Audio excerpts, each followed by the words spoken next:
Welcome to the Good Good podcast. I'm your host, Dee Talley, mama, licensed acupuncturist, herbalist, and embodiment coach.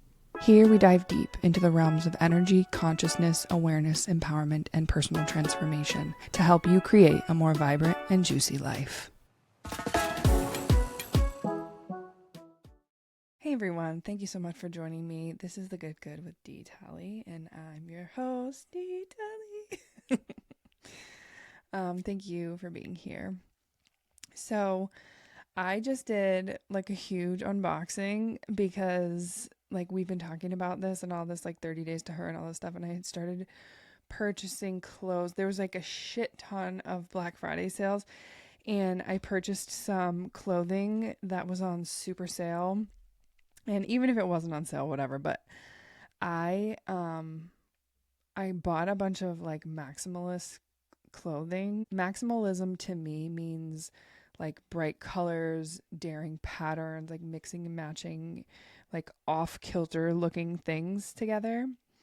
And a lot of it came today. It's not all here, but anyway, I am like so jazzed, and I was having so much joy and excitement doing this unboxing. And I have a lot of different I have like a creative process of like lists of shows that I want to do, and I basically kind of just see like how the mood strikes so I can kind of get the energy right. So I'm like methodical, but also not. It's a very like sense felt experience for me. So while I was trying this on, I was like in such pleasure and such joy and such excitement that I was like, ooh, boom. It's going to be the pleasure episode.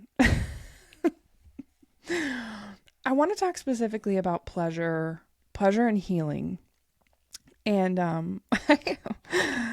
like this is the good podcast, people. Like pleasure is a big part of feeling well and of goodness and of the sense felt shit that you can't buy on Amazon, right?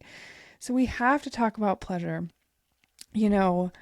I am a person who always has had excess life force. Now, life force, you can also call libido, you can call it chi, you can call it a bunch of different words.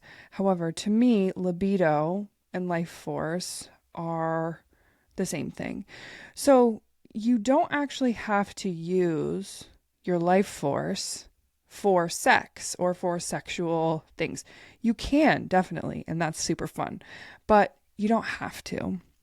And so my first kind of journey around this was through my pregnancies when life force was really high, right? Because your energy centers and you're growing life, and it's like a very kind of abundant, like excess type of situation. And so I found myself with a lot of life force, and I was trying to understand how to transmute that energy into and bring it forth to different things. Because like I said, it doesn't have to be used for sex or in a sexual nature. It can be used for other things, which when I started exploring that, I thought that it was life-changing, because I was like, wow, for so long I felt kind of like caged in a way, but it's almost like a self-cage. Like I don't think I really wasn't looking outside of the box in that regard. And so when we talk about pleasure and healing, there's a big relationship here. Most people think about healing and they associate it with pain, right? They associate it with processing pain, like going into this darkness, like trudging my way through the trauma. And like, yeah, okay, you can think about it like that. But by bringing a sense of pleasure, joy, ease, we kind of do a little bit of a dance, right? Like it doesn't have to be all pain and darkness and sadness. In fact, pleasure can be a means to alchemize energy for healing, alchemize pain. So, what if I told you that pleasure wasn't just this elusive sense of joy and delight, that actually it's really crucial when you're on a healing journey. It's not frivolous, it's powerful. It's a biological force that can catalyze transformation, which is a big, big reframe, I think, for a lot of people who are in those healing journeys.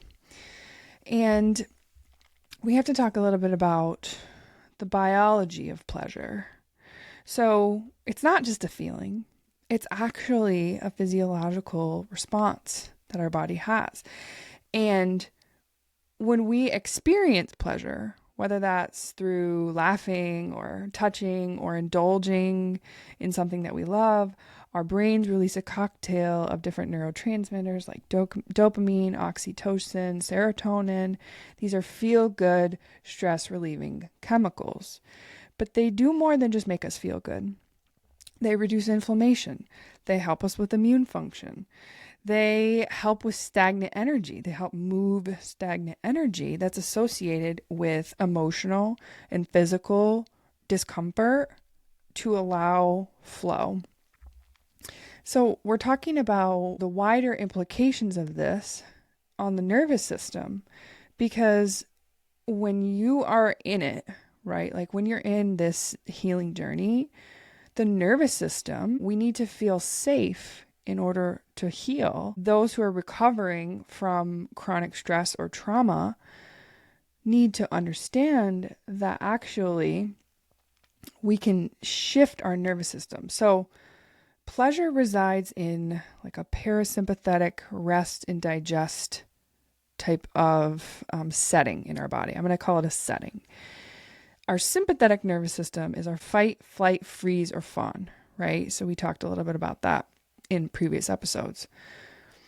When you are in fight, flight, freeze, or fawn, you do not have access to that parasympathetic, that pleasure center. Those two things do not coexist together, right? So pleasure can be a way to activate that rest and digest system in order to potentiate healing. And this helps our body repair and recover, and it signals to our brain it's safe to relax. You can relax. You can heal, right? But if you're always in that kind of go, go, go, fight or flight sensation, and you think that that is, the most conducive environment to healing, I really, really want to challenge that viewpoint. That's not accurate. So reclaiming pleasure, especially for women, especially for traumatized women too, is a radical act of self-love, of healing, because society tells us that pleasure is this reward that we should receive after pain. And that, my friend, is a fucking patriarchy. But that is a brainwashing. That is a brainwashing that we have all been subjected to. So if you embrace pleasure, then you're actually saying, I'm worthy. I'm abundant. I'm worthy of joy and rest and peace and abundance. This is an important mindset shift for emotional and spiritual well-being. So the reason why pleasure can feel fucking terrifying to anybody who's had trauma is because it's really vulnerable.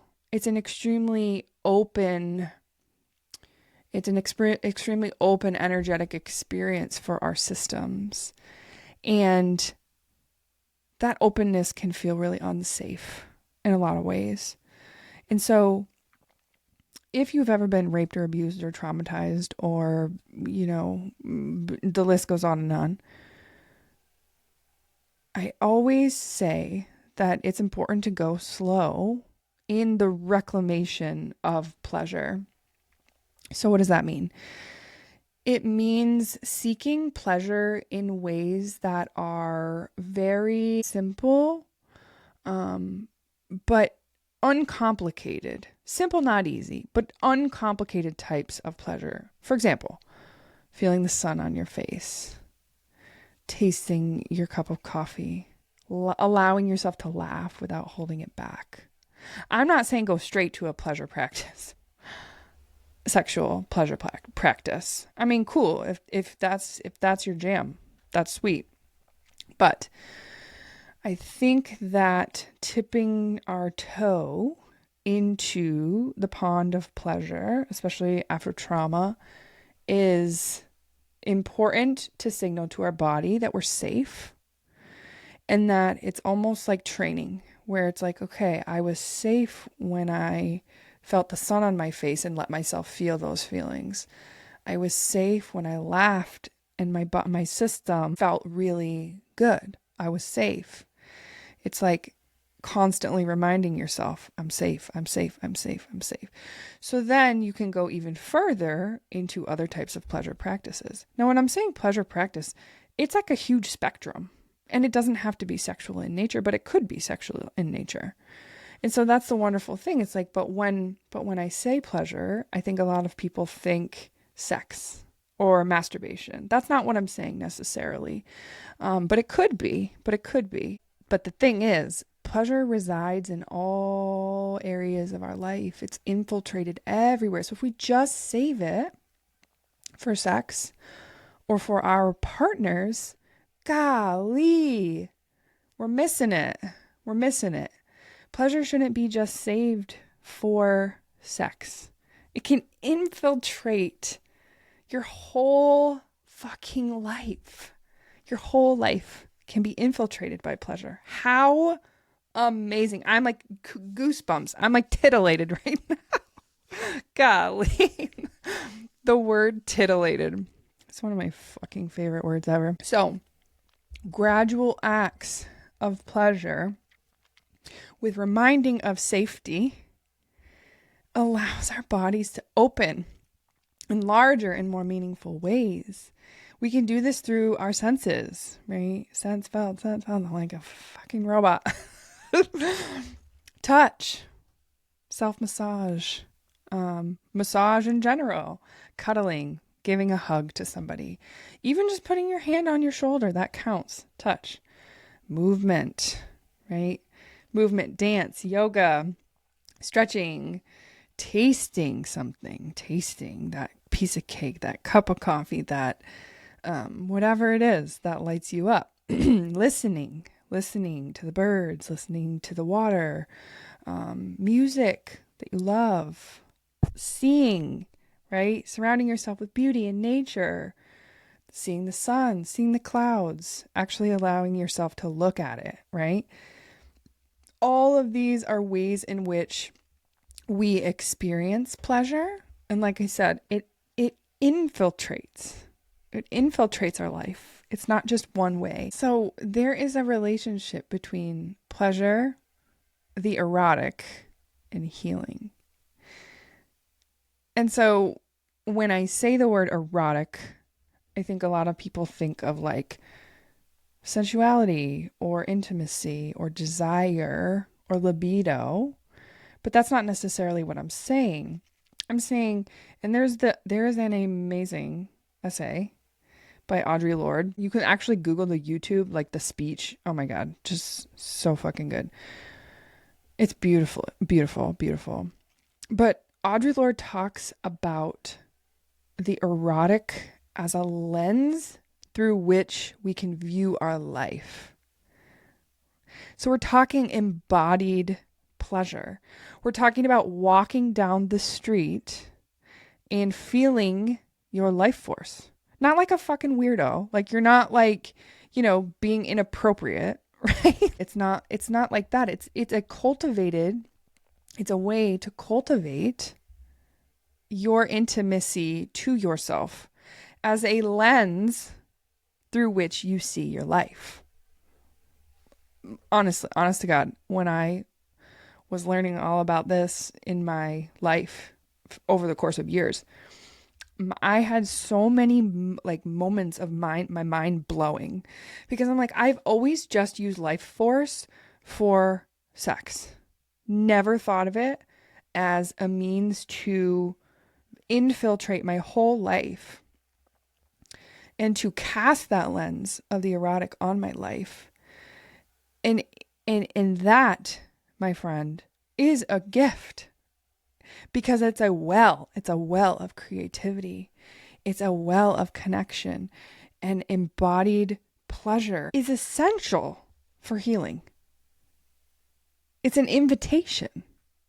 It's an invitation to reconnect to ourselves, to our bodies, to our desires, to our authenticity. I'm going to read this. The erotic, as Audre Lorde described, is a measure between the beginnings of our sense of self and the chaos of our strongest feelings. It encompasses all the ways that we reconnect to sensation, joy, desire, not just sexually, and also not just with ourselves, but in relationship, in creativity, in presence. For women, specifically, women who have that strong connection to the feminine, and our bodies literally create life, right? Our bodies literally create life. If we shut ourselves off to pleasure or our life force just for our intimate partners, we miss the connection of creativity and how that can permeate our lives in the best, most profound ways. So this is a reclamation. Say it with me, people. I deserve to feel good. Pleasure is my birthright. And it is. It doesn't have to be over-sexualized. I don't have to be walking down the street with my tits out and my, belly showing. That's not what I'm talking about here. Listen, if you want to do that, let your freak flag fly. I say that with love, truly.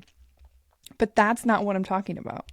I'm not talking about being overtly sexual. In her essay, The Uses of the Erotic is Power, Audre Lorde says, "When I speak of the erotic, I speak of it as an assertion of the life force of women, of that creative energy empowered, the knowledge and the use of which we are now reclaiming in our language, our history, our dancing, our loving, our work, our lives."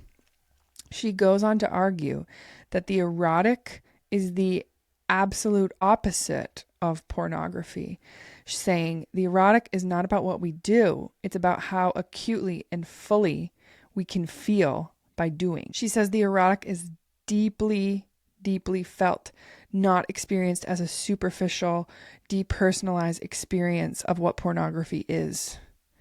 She also talks about the suppression of the erotic, saying we've been taught to suspect this resource vilified, abused, and devalued within Western society. Can you tell this shit lights me up? The erotic is medicine. It allows us to be fully embodied, fully present, feel deeply, intimacy, vulnerability. Now, these things might sound scary, but again, we're talking a practice here. If you start to connect with your life force and feel it call it up when you're walking down the street. Call it up when you're driving your car. Call it up when you're moving your body because you heard a song that you like. You can practice being with your erotic self. And I'm telling you right now, the erotic self is magnet. It's magnetism. We've all been around those people that just kind of suck us in, I feel like those are the people that are in touch with their life force in that way. A lot of times with trauma, it causes actual energetic disconnect in our systems. Almost like our systems kind of go a little haywire. And so this is the bridge. This is the bridge to walk. This is the bridge that helps us create that link back to ourselves Because like I said, you cannot be in fight or flight and pleasure. Those two things don't exist together. Many women feel guilt and are conditioned to feel guilt or shame around seeking pleasure. Why? Because we are usually main caregivers. The needs of everybody else typically come before ours. And, because we birth these babies, and I don't care if you had the most healing, wonderful birth. There's a level of trauma that occurs no matter what. No matter what. And you can think about that like your pelvic floor. You can think about that just emotionally, how, the birth death cycles. Like there's a level of trauma that occurs. This is the means to repair that. We have to challenge the narrative. We have to challenge that narrative that we should feel guilt if we seek pleasure or shame. And I'm listening to this audiobook called Women Living Deliciously. It's actually free if you have Spotify Premium. You should listen to this book called Women Living Deliciously by Florence Given. And she talks about how women oftentimes were thought of by men as objects. And objects aren't sense-felt beings. They're not emotional beings. They're there to do something for somebody else. They're there for another person to experience. They're not there to experience, right? This cup that I'm holding is not here to experience. It's not an emotional being. And so we have to reclaim that we're not objects and that we are here to feel deeply and to cultivate senses of intimacy, both with ourselves and in relationship. So we regulate our nervous systems. We raise our vibrational frequency when we are in pleasure. We align with those feelings of joy and ease and abundance and actually vibrate higher. And pleasure can deepen our connection with spirit, with the divine, with God, the universe, whatever the higher power is that you like to call it. And it can be that bridge to connecting you to spirit through pleasure, through feeling aligned, through connecting to that greater universal flow. Because that's too also what we're talking about, that flow state that occurs when you're in pleasure. And whether or not you want to label it as being in pleasure, there's still that flow state that occurs. And I don't know if that's ever happened to you where you're doing something that you really love and time goes by and you kind of wake up and you're like, it's like this place where linear time doesn't really exist. So it could be 3 seconds, it could be 3 hours, but your system is in that pleasure flow state. And that is such a nice place to be. If you've never experienced that, I would say definitely exploration on what feels good and is fun and exciting to you. So lastly, healing is not meant to be a joyless process. In fact, we have to hold both. We have to hold pain and trauma and darkness and sadness and grief and all the things, all the scary things. But we also have to make space for fun, joy, play, ease. These are the things that remind us that we're alive, that we're capable, that we're human. And so if we can weave pleasure into our healing, whether that may be through small acts of joy or larger things, larger celebrations, I challenge you. I challenge you to find one way to experience pleasure today. One way. You can do that. I have faith in you. You can do that. In fact,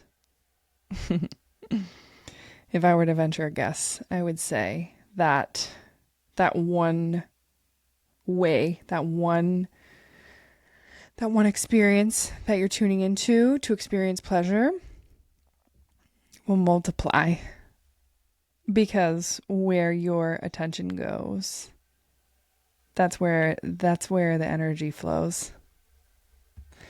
And what we put our focus on then will amplify. So embracing pleasure, so important. Say it with me.